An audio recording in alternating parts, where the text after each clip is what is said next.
questo non glielo so dire, ho il massimo rispetto per tutti i consiglieri, ci mancherebbe. In democrazia, soprattutto su un tema etico, è fondamentale che tutti abbiano la libertà di pensiero e anche di espressione. Peraltro anche devo dire che la mia parte politica, la Lega, ha lasciato totalmente libertà di pensiero e di espressione, penso che la si potrà anche evidenziare nelle votazioni. Dopodiché mi fermo qui.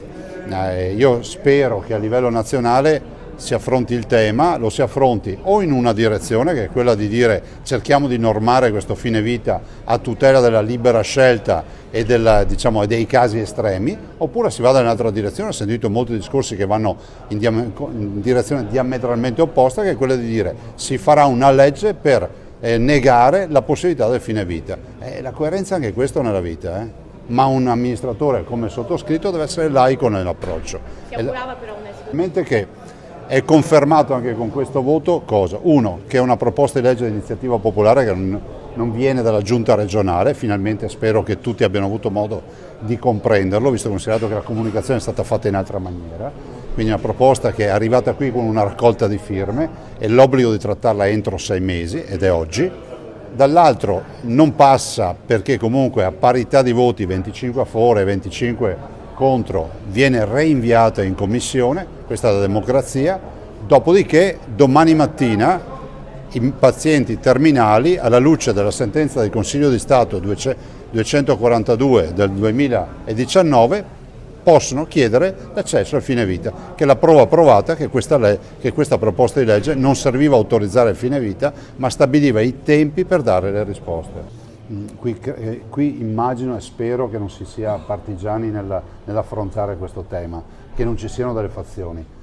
Io oggi ho detto, quando parlo, penso a chi mi sta ascoltando, che magari è a casa o sul letto d'ospedale, malato terminale o gravemente malato, che deve avere dei messaggi che siano assolutamente chiari. Dopodiché, come dico sempre, se accadesse a me, io vorrei poter decidere.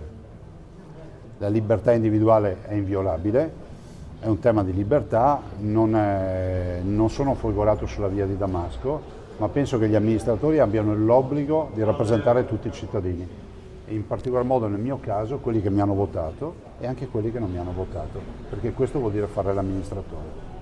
Io le dico, questa legge non cambiava il corso delle cose, perché il fine vita è autorizzato da una sentenza della Corte Costituzionale, non da questa legge. Che fosse approvata o bocciata, l'ho detto in apertura, quindi non c'è dubbio su questa posizione. Questa legge, che è stata presentata da dei cittadini, raccogliendo oltre 7.000 firme o 9.000, non ho ben capito, è una legge che comunque stabiliva i tempi delle risposte rispetto alle istanze presentate dal malato terminale, che deve avere tutta una serie di caratteristiche che, ricordo, malattia con esito infausto, cioè morte, sofferenza estrema dal punto di vista fisico e psicologico, e il fatto di essere in vita con sostegni, diciamo, vitali, e se ha queste caratteristiche può chiedere in base alla sentenza della Corte. Non serve questa legge, non serviva questa legge e non sarebbe servita questa legge.